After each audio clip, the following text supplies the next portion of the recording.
Hello, my name's Alina, and I used to believe that family, no matter how broken, wouldn't erase you on purpose. But then my stepmother looked me in the eye, just hours after my father's funeral, and said, "Now that your dad's dead, get out, you filthy little parasite. Never come back." They didn't just kick me out of the house. They scrubbed my name from his will, deleted me from family photos, emptied our joint accounts, and called me not even his blood. So I have to ask, how do you fight back when your own family rewrites you out of your father's legacy? Would you stay quiet, or would you burn the lie down, one truth at a time? The snow hadn't stopped since morning. By late afternoon, Bozeman was wrapped in a sheet of white so thick it muffled even the sound of tires over gravel. I stepped out of my car, my black coat brushing against the salt-stained side as I shut the door gently. No one noticed me walking up the stone path to the front porch, not my half-brother, not the old family friends cluttered in the entryway with their casseroles and condolences. Inside, it smelled like roast beef, dollar store candles, and control. Vera had staged the entire house like a Martha Stewart set, curated grief. Everyone played their part, everyone but me. The room buzzed with warm nostalgia, light laughs, clinking glasses. My father's funeral had just ended an hour ago. People were already talking about summer barbecues. Vera, dressed in a charcoal gray suit that cost more than my monthly rent, stood by the fireplace, accepting handshakes like a senator. I spotted Thatcher across the room. He was balancing a glass of wine, listening to someone drone on about Dad's work ethic. Our eyes met for half a second, then he looked away, like he'd glanced at something unclean. My stomach curled. Vera clapped her hands twice. "Everyone, if I may," she said, stepping forward with a kind of poised authority that made my skin itch. "I'd like to say a few words about Enzo." People hushed. Even the wine stopped being poured. "Enzo was the love of my life," she began. "A builder, a father, a man of faith. He raised a family with grit and grace. He never missed a Sunday roast. And he believed in doing things the right way." I stood there, still as stone, waiting. She kept going. "And I know, looking around this room, he would be so proud of the legacy he leaves behind, especially the children who carry his name, his values, and his vision for what it means to be a Gennaro." There it was, that deliberate phrasing. Children was plural. Carry his name. Not me. My last name may have matched, but I knew exactly what she meant. The people in the room nodded, some smiling, eyes watering. The message landed. I wasn't one of them. I didn't wait for applause. I turned toward the hallway. Standing by the dining room, I hovered in that space where you're visible, but no one really sees you. A woman with silver curls gave me a polite nod, then turned and asked someone, "Is that the adopted one?" I almost laughed. Better than the mistake, which is what Vera once called me at Thanksgiving when she thought I was asleep upstairs. Alina. My name sounded like a threat coming from her mouth. I turned. Vera stood there, holding a flute of champagne like it was a sword. She didn't lower her voice.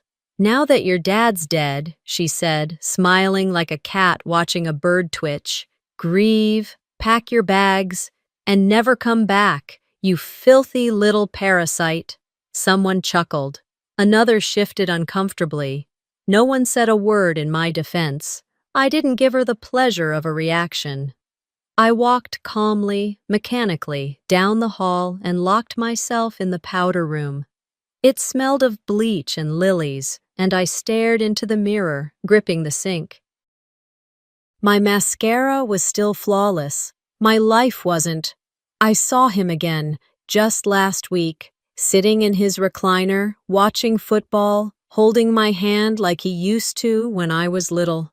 "Don't let them rewrite our story," he had whispered, like he knew.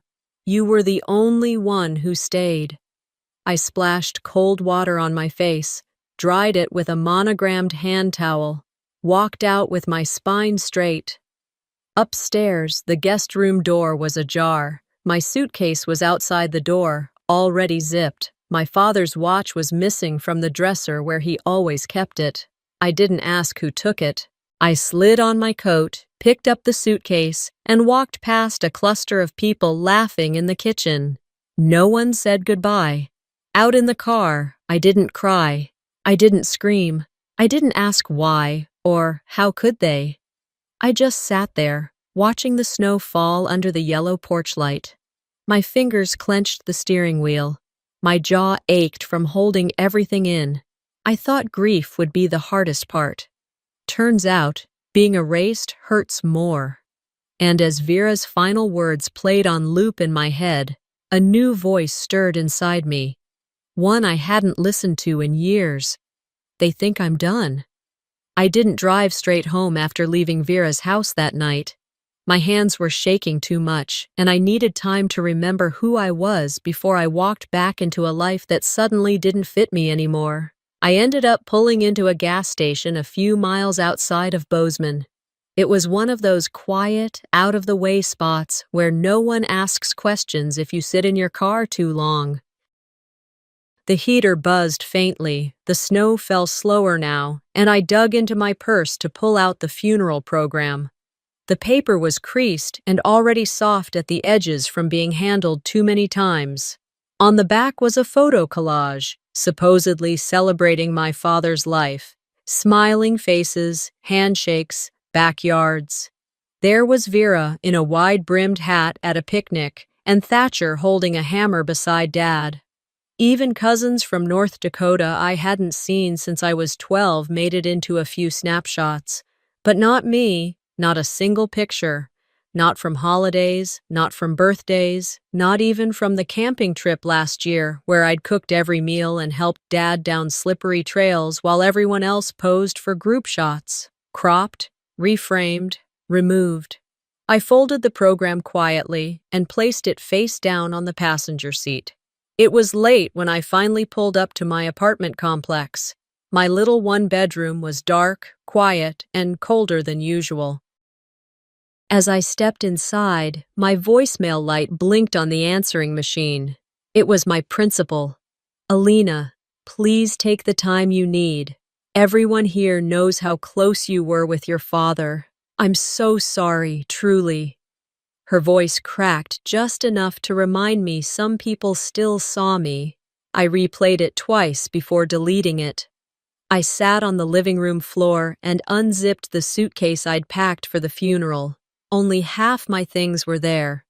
The blue sweater my dad gave me last Christmas was gone. So was the worn, leather-bound book of Italian poems we used to read together every Sunday night. Instead, Vera had thoughtfully tucked in a cheap candle and one of her church pamphlets, Grief, A Path to Grace. I called Thatcher. No answer. I tried again. Still nothing. No voicemail either. Just a blunt disconnect that rang louder than any silence. I didn't cry. I opened a bottle of water and sat staring at the suitcase for a long time. There wasn't even a pair of socks in there I hadn't bought myself. A few hours later, unable to sleep, I reached for my laptop. Out of habit, I opened Facebook. There it was, Vera's latest post, bright and polished, titled, "A Life Well Remembered." The first image was Dad in his workshop, smiling. The next few showed him and Vera at their anniversary dinner, then one of Thatcher giving a speech at the funeral. Scrolling down, I saw the photo from that family reunion barbecue, the one I had taken. In the version Vera posted, I wasn't in the frame. Even the group shots had been edited. I knew because I remembered where I'd been standing, in between Dad and Aunt Julia. They'd cropped it, pulled it tighter around everyone else. Comments rolled in. "What a beautiful legacy. Enzo was such a great father. You raised them well, Vera." Them, raised them, like I hadn't existed. I didn't sleep that night. I just kept clicking through pictures, looking for one that proved I'd ever been part of that family. None did. By morning, I had decided to stop asking permission to belong. I drafted a simple email to the family attorney. Hi, I would like to formally request access to my father's personal belongings. There are items of sentimental value I'd like to recover. Please advise on how to proceed. I received a response within 20 minutes. Alina, as you are not listed as a legal beneficiary in Mr. Gennaro's estate, all physical property has been transferred to Mrs. Vera Ainsley. Please direct further inquiries through her counsel. Regards, Samuel Bates, Esq. I stared at the screen for a long moment. Then I typed one text. 2. Thatcher. Do you have Dad's watch? The one he told me would always be mine. It said, seen. No reply.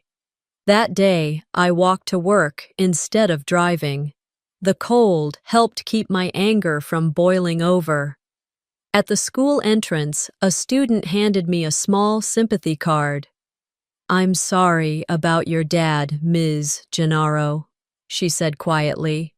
I thanked her, tucked it into my bag, and walked to my classroom. I didn't cry there either, but I did pull out a sticky note and write 5 words in capital letters. Erase a daughter. Erase a legacy. I pressed it flat inside my desk drawer, right beneath the planner I'd been using since January. My fingers lingered on the edge of the drawer before I closed it. I didn't know what I'd do next, but I knew one thing. They thought the story ended at the funeral. They didn't expect I'd start writing the next chapter. The following morning, the sun barely crept over the edge of my blinds before I was awake. I hadn't slept much, just lay there in that quiet apartment, half expecting some crack in the wall to open and pour out all the things no one said the day before. But nothing came. Just the hum of the fridge and the soft creak of the floor as I walked barefoot to the counter to start a pot of coffee. My phone buzzed right after I'd poured the first cup. It was an email forwarded from my father's old business address, which I'd forgotten was still listed as a contact on a few old accounts. The subject line read simply, Condolences. Attached was a scanned sympathy card. Inside, written in careful, slightly shaky cursive, were just a few lines. Alina, I hope you're holding up.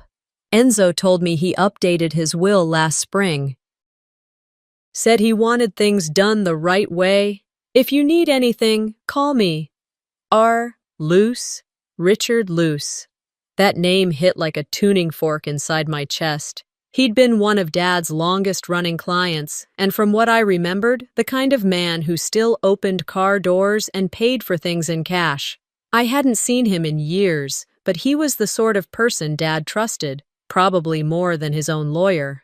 My hand trembled slightly as I opened my laptop and searched for the number to the estate attorney. It was past 8. They'd be open. Bates Law, this is Lauren. How may I direct your call? Hi. My name is Alina Gennaro. I'm calling regarding Enzo Gennaro's estate. Silence on the line for a moment, then, 1 moment, please. I was transferred.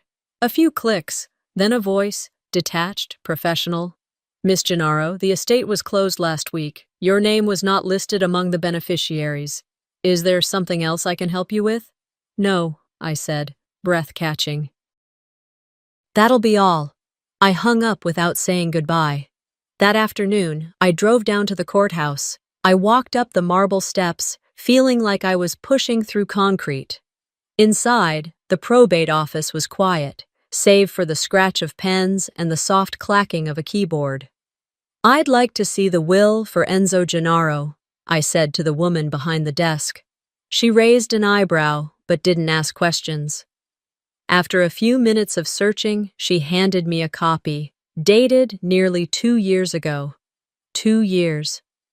I walked out into the snow with the document in my hands and questions curling like smoke in the back of my mind. Dad had mentioned changes. I remembered it clearly. Late spring, we'd gone for a drive together, windows down, his hand resting on the wheel like always. Out of nowhere, he asked, "Do you trust people who smile too much?" It hadn't made sense then. It did now. Back home, I booted up my computer and logged into Dropbox. There it was. A folder named For AG. It had been untouched for months, password protected. I tried my birthday. No luck. Then I typed the phrase he'd always used when I had a hard week. Keep building. It opened. Inside were a few files, scanned receipts, a video labeled Garage Notes, Movi, and one PDF titled Gennaro Witnessed Hand Copy PDF.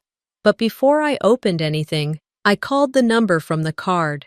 "Hello?" His voice was gravel, soft but solid. "Mr. Luce, this is Alina. You mentioned in your note that my father made a new will?" A pause. Then, "Yes, we met for lunch last April. He said he wanted to ensure his daughter, was protected, not just remembered."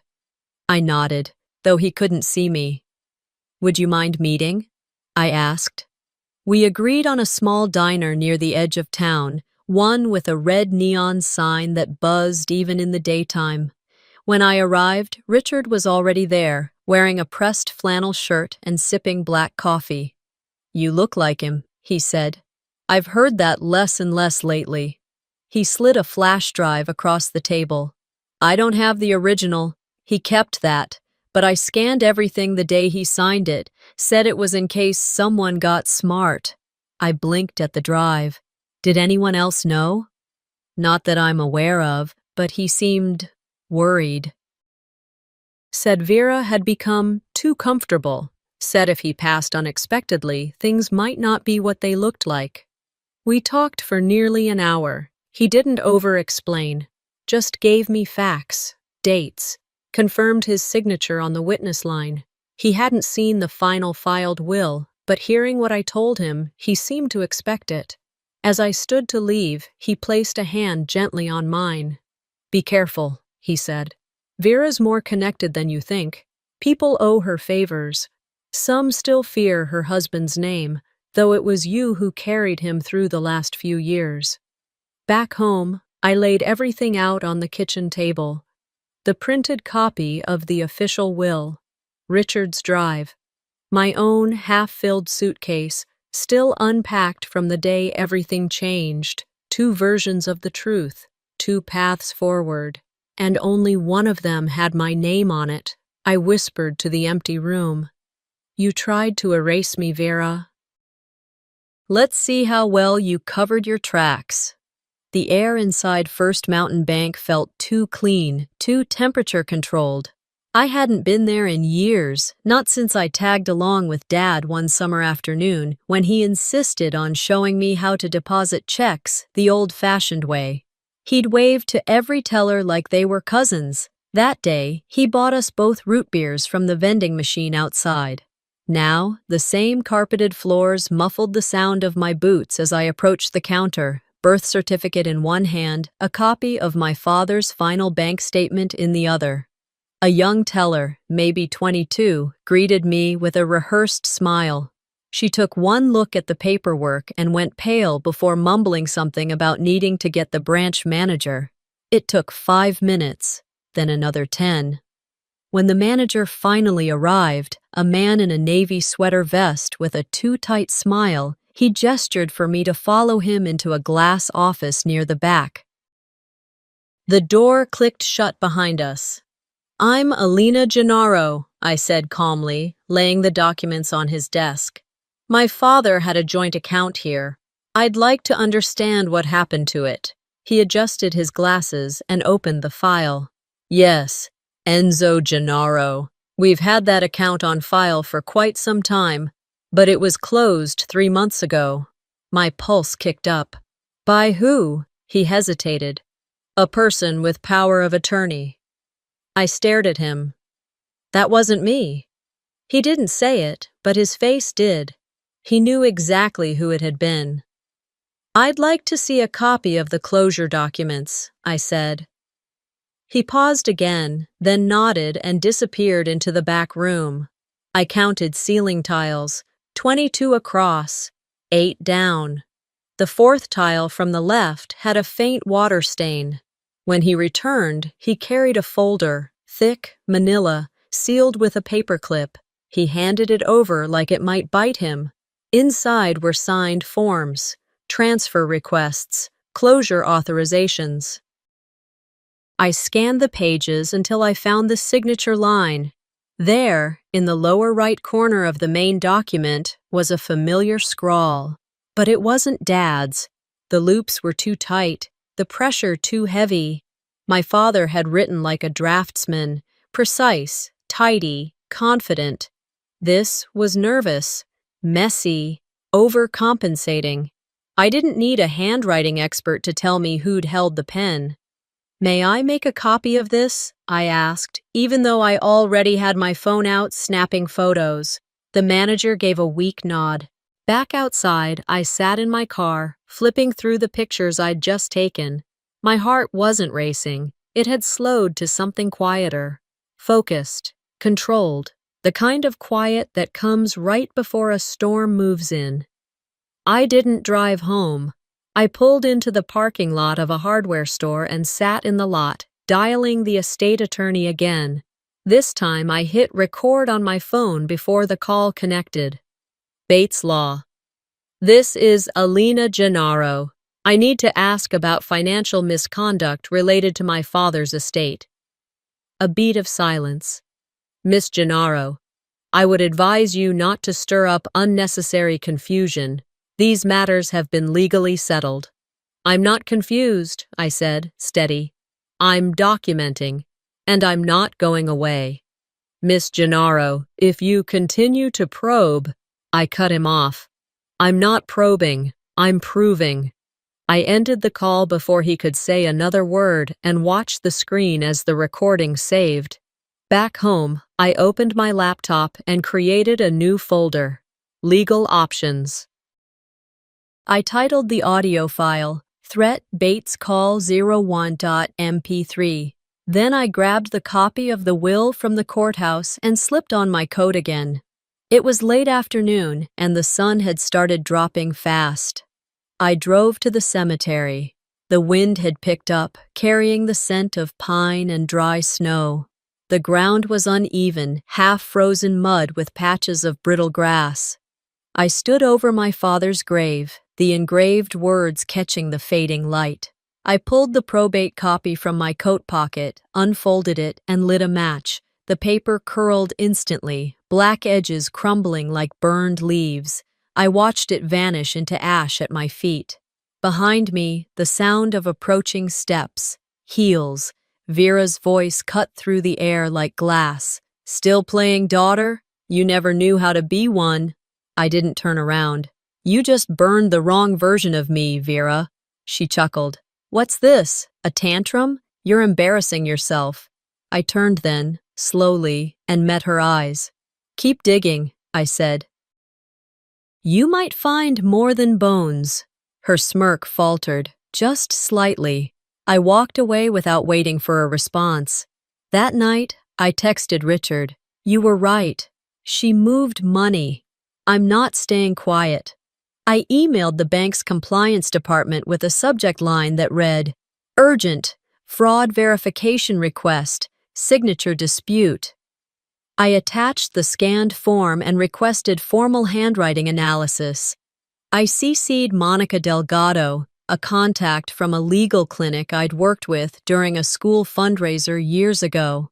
Monica didn't do probate, but she knew people who did. Then I stood in front of my mirror and stuck a new post-it beside the one that read, Erase a daughter, erase a legacy. This one said, One more lie, and I make it loud. I hadn't expected the package. It arrived the morning after I sent the fraud complaint to the bank. I was sitting at my kitchen table, sipping the last of a lukewarm cup of coffee, when I heard the soft knock on my door. No signature required, just a plain brown envelope with my name, handwritten in careful block letters. The return address caught me off guard. Enzo Gennaro's study. I tore the top gently. Inside, wrapped in an old linen tea towel, was a single book, The Divine Comedy, Worn Spine. My father's marginal notes danced across the pages in familiar blue ink. I'd seen this book 100 times, usually on his nightstand, sometimes in his briefcase. He used it like a journal, like a vault. As I flipped through, a heavy slip of cream-colored paper fluttered loose and landed on my lap. My heart tightened before I even read the first line. I knew that handwriting. I knew the rhythm of his letters the way other people know their mother's voice. It was dated, signed, witnessed. And it wasn't the will filed with the court. My name was printed at the top in bold. To my daughter, Alina Gennaro. It was brief but clear. Everything my father owned, both financial and sentimental, was to be placed in my trust. It mentioned specific items, his tools, the house in Bozeman, the joint savings account. At the bottom, Dale Creeley's signature, the gardener. I sat frozen. For a few moments, I didn't move. I just traced the signature with my fingertip. Later that day, I drove out to Dale's place, just past the edge of town where the pavement ends and gravel starts punching under the tires. His front porch was littered with seed catalogs and a pair of worn boots. When he opened the door, his face lit up in quiet recognition. "Alina," he said, "I was wondering when I'd see you." We sat on mismatched chairs beneath a bare bulb, the scent of tobacco clinging to the wood walls. I showed him the will. He didn't flinch. "Your dad made me witness that last April," Dale said, nodding toward the paper. "Said he didn't trust Vera to play fair. Told me, if anything ever looks off, give her this." He pulled open a drawer in a side table and handed me a photo. A close-up shot of the document I held in my hands. Time-stamped. Clear. "He told me not to say anything unless you came asking." "I guess I was hoping you never would, but here we are." I looked at the photo again, then at him. "You didn't think to send this earlier?" He sighed. "I've known Vera a long time, and not in a good way. I figured if she wanted you out, she'd make it messy. Enzo said you'd be smart enough to know when to fight." I thanked him quietly and left with the original document tucked safely into my purse. Back at home, I didn't even bother with dinner. I laid the handwritten will next to the photocopied bank forms and the court-filed probate paperwork. Side by side, the truth was screaming, even if no one else was ready to hear it. I sent the photo and the original will to a probate attorney in Missoula, a friend of Monica's, someone outside the reach of Vera's carefully built web. By the time the sun dipped below the mountains, I had drafted a preliminary affidavit and copied everything to a thumb drive I labeled in black Sharpie. "Dad, the truth."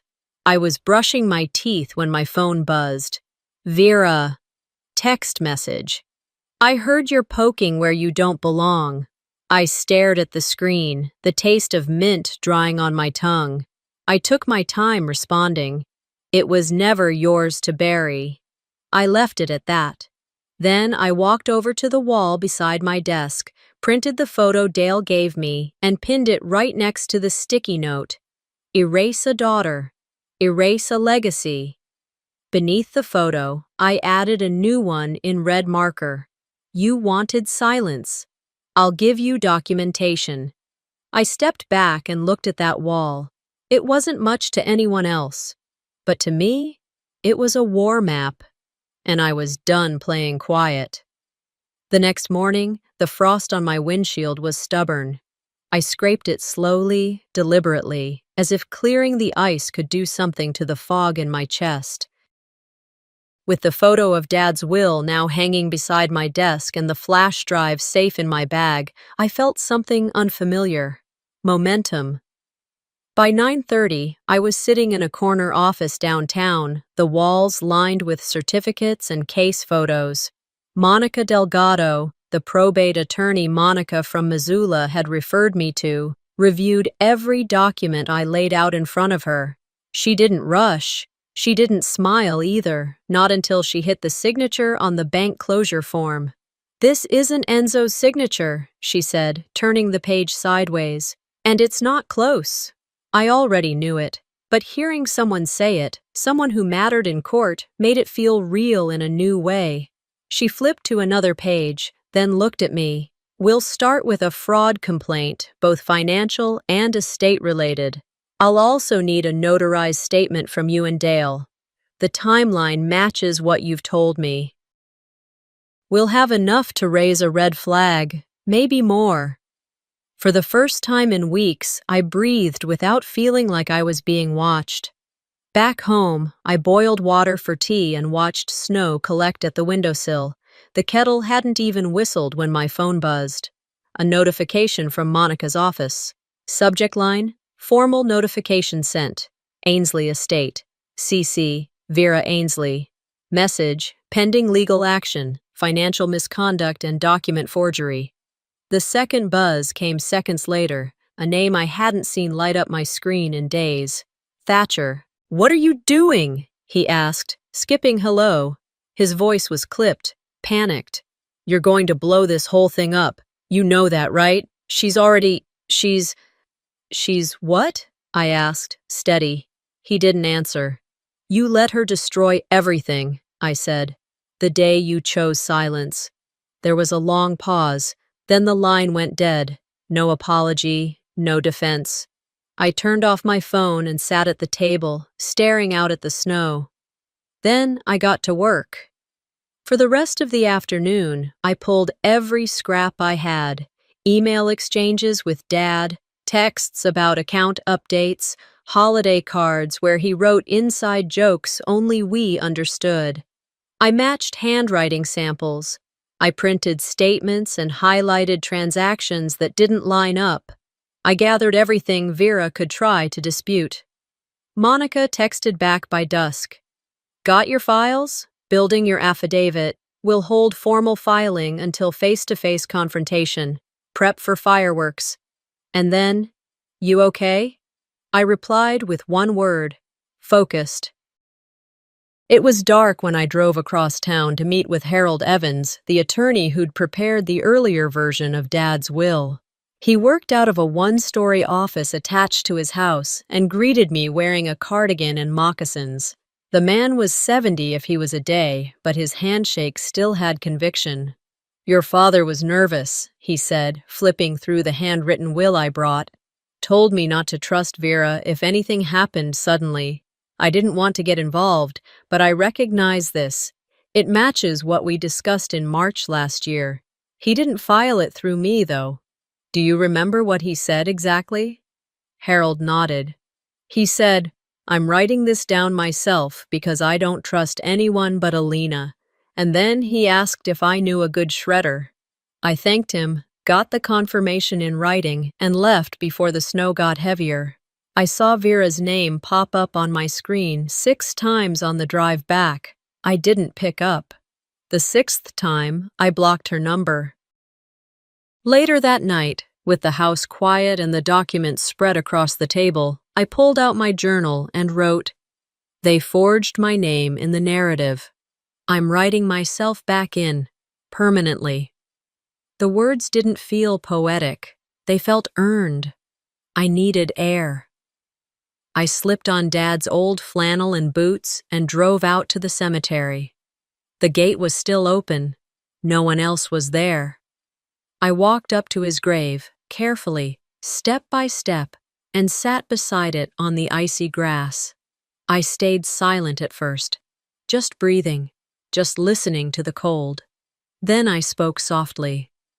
"Dad, you planned for this. I found it all, and I won't let it end the way they wanted." I took the sealed envelope out of my coat, the one holding the affidavit, the will copies, the original bank form, and placed it at the base of the headstone. Not for legal reasons. For him. And then I whispered, so only the wind could carry it. Some people bury secrets, others bury evidence. I'm done burying anything. The receptionist didn't look me in the eye as she buzzed me in. That was fine. I wasn't here to be seen. I was here to be remembered. The conference room was colder than it needed to be. Everything inside screamed quiet intimidation. Framed degrees, gleaming wood panels, the faintest hint of lemon oil in the air. Vera had picked this place for a reason, Ainsley Co. Law was known for burying things neatly. But today, I wasn't here to bury anything. I walked in wearing my father's old wool coat. It still smelled like cedar and the faint trace of sawdust that seemed to live in his skin. Monica stood and gave me a small nod, her eyes sharp behind her glasses. On the table in front of her was the folder. Thick, precise, organized. Evidence, not opinions. Across from us sat Vera, legs crossed, nails freshly painted, her jaw tighter than usual. Next to her, Thatcher looked like a man bracing for an earthquake that had already begun. "Shall we begin?" Monica's tone was cordial, but not warm. She flipped the folder open and removed the first document. "This is a handwritten will by Enzo Gennaro, dated April of last year, witnessed by Dale Creeley, notarized. Names Alina Gennaro as the sole beneficiary of personal and financial assets." The silence was immediate, tight. Vera didn't flinch, but I could see her jaw twitch. Monica continued, pulling out the next item. "This is an affidavit from Mr. Creeley detailing the signing, along with a time-stamped photograph taken on the day of execution." Still, Vera said nothing, but Thatcher shifted in his seat. Then Monica pulled out the page I'd stared at a dozen times in the past 2 weeks. "This is a forensic handwriting analysis of the signature used to close the joint account. The analyst concludes with 97% confidence that the signature does not match Mr. Gennaro's documented handwriting." She placed it on the table, facing the lawyers across from her. "And this," Monica said, sliding over a USB drive, "is an audio file. A phone call in which a member of your firm implied to Miss Gennaro that she should stop asking questions, or there would be consequences. We thought it might be relevant." A soft clatter broke the stillness. One of the junior associates, someone barely old enough to rent a car, stood abruptly and muttered something about the restroom before fleeing the room. Vera finally spoke. "This is absurd. You're all being manipulated by dusty memories and amateur theatrics. Enzo was not of sound mind when he wrote that document." Monica didn't blink. "Then perhaps you can explain these?" She opened another file, email printouts. "Sent from your account," Monica added, "requesting expedited closure of the Gennaro joint account, including language that states, quote, 'No surviving daughter expected to claim.'" Vera's lips parted slightly, but no words came out. My heart didn't race. I didn't shake. I sat there and watched her struggle with silence. That was the difference between us. I'd learned to live inside it. She only knew how to fill a room with noise. Thatcher looked pale. His fingers tapped against his coffee cup until Vera shot him a glare. "Thatcher," Monica said softly, "do you have anything you'd like to add?" He hesitated. "She told me to stay out of it," he finally said, his voice rough. "Said it was family business." "I didn't know about the will." I turned my head slowly toward him. "You knew about me," I said. That was enough. He looked down, ashamed, not because he'd lied, but because he knew silence is its own kind of violence. Monica stood then, straightening the edges of the folder. "We will be filing a motion to reopen probate under suspicion of fraud, concealment, and financial misappropriation, unless, of course," she looked directly at Vera, "you'd like to settle today, off the record and publicly." The lead attorney beside Vera whispered in her ear. Her nostrils flared. Her fingers gripped the arms of her chair. Alina Gennaro, they'd called me the mistake, the invisible one, the afterthought. Now the room couldn't look away. I didn't smile, not really, just held my breath steady. You don't need to scream when the truth does the shouting for you. The footage wasn't flashy, no dramatic music, no clickbait transitions. Just the facts. A scanned handwritten will, my father's signature, and a cold, clipped voice reading aloud Vera's email. Ensure she gets nothing. I didn't sit through it. I didn't need to. I stood at the back of the Bozeman Community Foundation's spring gala, tucked between the last row of banquet chairs and the double doors leading out to the lobby. The room was lit with soft gold chandeliers, white tablecloths, and delicate centerpieces of spring tulips. They'd just finished serving dessert, lemon tarts and espresso, when the MC began introducing Vera as the recipient of that year's Legacy in Leadership Award. I could have laughed. Instead, I waited. The lights dimmed for the tribute video. It opened with smiling portraits of Vera at charity drives, cut to footage of her making speeches about women in leadership and stewardship of community values. The audience clapped politely, leaning back in their chairs. Then came the interruption. The screen flickered. Suddenly, the scrolling images stopped. A new slide appeared. Last Will and Testament. Enzo Gennaro. Handwritten, dated 04/12. People paused. Then came the quote, "Ensure she gets nothing." It was her voice, her words, pulled from an email. The next clip, audio of a phone call, Vera's again, dismissing me as not even his blood. That one landed harder. By the time the last frame faded into black, the air had changed. The applause never resumed. Chairs creaked as people shifted. Someone coughed. I heard the rustle of napkins being folded. One of the major donors, a man I remembered from childhood parades, stood up and left without saying a word. The woman seated beside him grabbed her coat and followed.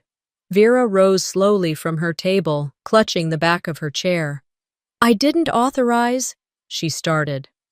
The microphone screeched with feedback. The chairwoman of the foundation stepped onto the stage, clearly rattled. "We'll be reviewing this matter immediately," she said stiffly, "and reevaluating all current board positions." I didn't wait for more. I turned and walked out.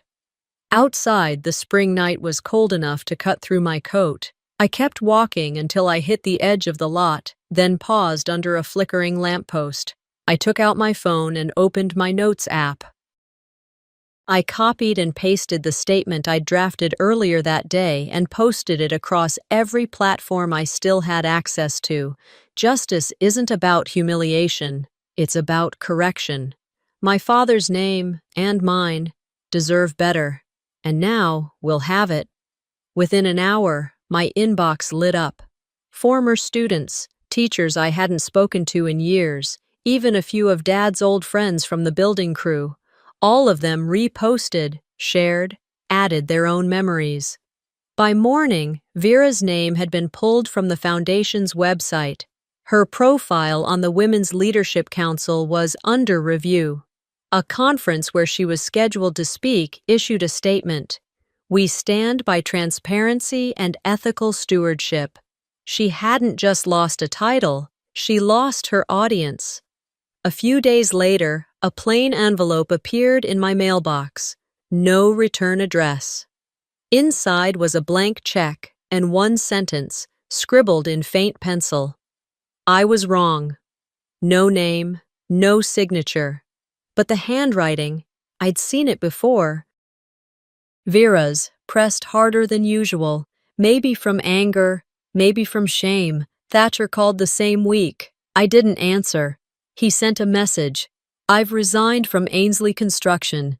I should have stepped up earlier. I see that now." I didn't reply. Some wounds don't need salt. They just need time. That Saturday, I drove past the old neighborhood. I didn't stop, just looked at the house where I used to wait on the front porch for Dad to come home. It had new shutters now. The garden was a mess. A for sale sign stood crooked in the yard, the kind that spoke of rushed exits and quiet shame. Back home, I sat at the desk in my small apartment. I didn't open the check. I placed it in a drawer next to the flash drive. Some things were better left untouched. Public shame was never the goal. Peace was, and I was almost there. 2 weeks after the gala, I found myself driving past the old train tracks out toward Arrow Ridge. The snow had melted into soft patches of green, and the air smelled of pine and new dirt. I hadn't told anyone I was leaving town. I didn't need to. No more court dates, no press calls, just keys in my hand and a deed in my name. Gennaro Future Trust. Dad had bought the cottage quietly, 2 months before his heart gave out. A simple place, 1 story, perched at the edge of a hill with views that swallowed the horizon. I parked in front of the wooden fence, the paint chipped in places but still sturdy. When I unlocked the front door, I found a folded note resting on the kitchen counter.